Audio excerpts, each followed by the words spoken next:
La tête en bas et les mains dans la terre, la saison de la Bonnotte peut commencer. Sur ces 2000 m² de culture, les producteurs et amateurs s'activent pour récolter entre 3 et 4 tonnes de légumes.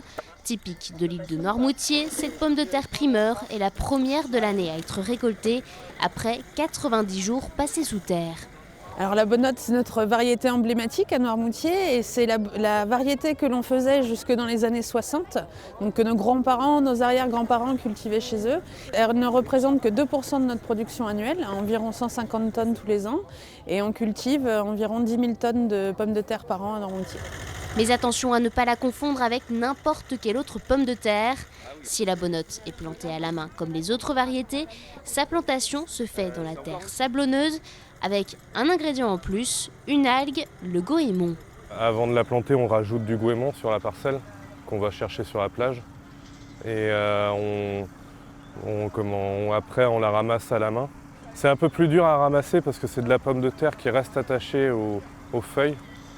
Mais elle a un goût très particulier comparé aux autres. Plus compliqué à ramasser, mais pas de quoi décourager les 2000 personnes venues spécialement pour cette fête de la Bonnotte. Si la pomme de terre a autant de succès, c'est surtout à cause de son goût particulier. Chaque année, j'essaye de venir pour... elle a un goût particulier, elle a un goût de noisette, c'est le top quoi. C'est le top de la pomme de terre pour moi. Ça avec des petites sardines grillées, le must.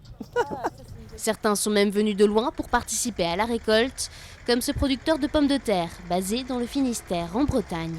Je voulais vraiment la goûter parce qu'on ne la trouve pas partout en Bretagne, ni même sur mon département, le Finistère. Donc c'est pour ça que aussi je voulais vraiment, puisqu'on entend vraiment parler de la Bonnotte de Noirmoutier, donc je voulais voir quel goût elle avait par rapport au terroir. Et puis donc voilà, je viens en curieux. Mais attention à ne pas trop attendre pour la déguster.